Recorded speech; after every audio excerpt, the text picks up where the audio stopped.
Hello, welcome to మన home food.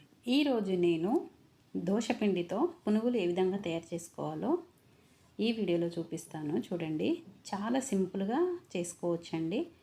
మామూలుగా మనము మైదా పిండితో కొంచెం ఇడ్లీ రవ్వ అట్లా వేసి చేస్తుంటారు కదా, రకరకాలుగా చేసుకోవచ్చు. కానీ దోసపిండి అంటే బియ్యపిండి ఇలా ప్రిపేర్ చేసుకున్నటువంటి ఆ పిండితో కూడా మనము పునుగులు వేసుకోవచ్చు. నేనైతే పెసర దోశలు అంటే పెసరట్టు అంటాం కదా, దానికి కొంచెం పెసర్లు ఎక్కువ వేసి బియ్యము అలాగే కాస్త మినపప్పు కొంచెం మెంతులు అవన్నీ వేసి మనము దోశపిండి ప్రిపేర్ చేసుకున్నాను. మిగిలినటువంటి పిండిని వేస్ట్ చేయకుండా నేను ఈ విధంగా ప్రిపేర్ చేశాను. ఇది ఇడ్లీ రవ్వ అండి. అలాగే ఉప్పు, కొంచెం మునగాకులు, నాకు పక్కకే చెట్టు ఉండే కొంచెం వేసి చూద్దాం ఎలా ఉంటుందని ట్రై చేశాను. ఓమా, జీలకర్ర.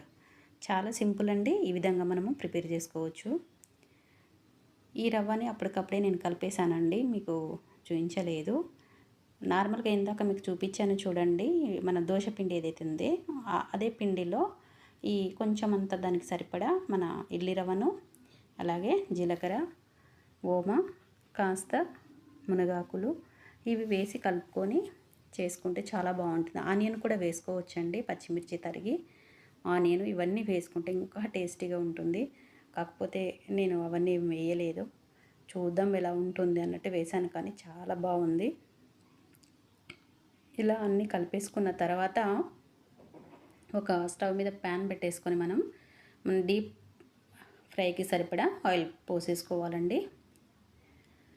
నా వీడియోలో కనుక చూసినటువంటి వ్యూవర్స్ అందరికీ కూడా కృతజ్ఞతలు. ఎందుకంటే లైక్ చేసి, షేర్ చేసి, సబ్స్క్రైబ్ చేస్తున్నారు కాబట్టి. అలాగే కొత్త వాళ్ళు అయితే లైక్ చేయండి, షేర్ చేయండి, సబ్స్క్రైబ్ చేయండి. చూడండి, మనం ఆయిల్ బాగా వేడైన తర్వాత మనం కొంచెమంతా పిండిని ఇందులో వేసి చూసుకుంటే తెలుస్తుంది. ఇలా పైకి వచ్చేయాలి వేయగానే, అప్పుడు ఆయిల్ బాగా వేడైనట్టు. చూడండి, అలా పైకి వస్తే వేడైనట్టు. ఇప్పుడు మనము పునుగుల్ని వేసేసుకుందాము. కొద్ది కొద్దిగా పిండిని తీసుకొని ఇలా ఈ ఆయిల్లో వేసుకుంటా పోతే చక్కగా ఒక్కొక్కటి వేసుకుంటూ పోదాము. అలాగే మనకు దీంట్లో నేను సోడా ఉప్పు అనేది అస్సలు వేయలేదండి, మైదా కూడా వేయలేదు. అవి లేకుండా మనము ఈజీగా ఇంట్లో ఉన్నటువంటి ఏదైతే కొన్ని అందుబాటులో ఉన్నాయో వాటితోటే మనము వేసేసుకుంటే ఈ విధంగా చాలా బాగుంటుంది. పిల్లలకి ఈవినింగ్ టైంలో స్నాక్స్గా పెడితే చాలా బాగా తింటారన్నట్టు. మనం ఈ పునుగులు మనం ఇంట్లో చేసుకునే ఓపిక లేక బయటికి వెళ్ళి షాపులలో ఆడిన కొంటాం కదండి, అవి ఒకటికి 10 సార్లు అదే ఆయిల్ని వాడుతూ ఉంటారు, అదే ఆయిల్లో వేస్తూ ఉంటారు.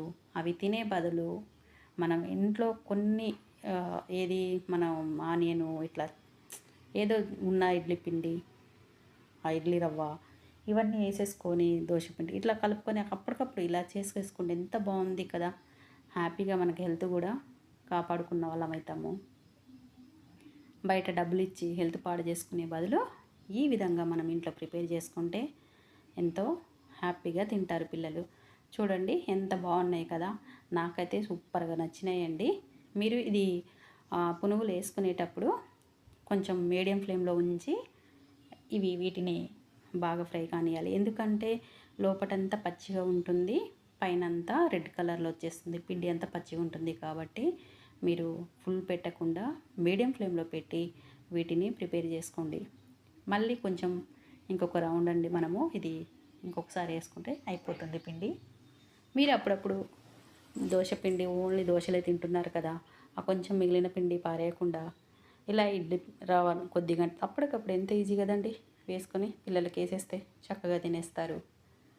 మనం కూడా అందులో తినవచ్చు హ్యాపీగా కదండి. చూడండి, మీరు తప్పకుండా ట్రై చేస్తారు కదా, ఒకసారి ట్రై చేసి నాకు కామెంట్ చేయండి. నిజంగా బాగుందండి. నేను ఎప్పుడైనా కూడా నేను సోడా ఉప్పు అనేది వాడాను, ఇంట్లో మైదా వాడాను. ఇలా ఇంట్లో ఉన్నటువంటి పిండి ఏదైనా ఉంటే అప్పటికప్పుడు ఐడియా వస్తుంటుంది, చేయాలని చేసేస్తా.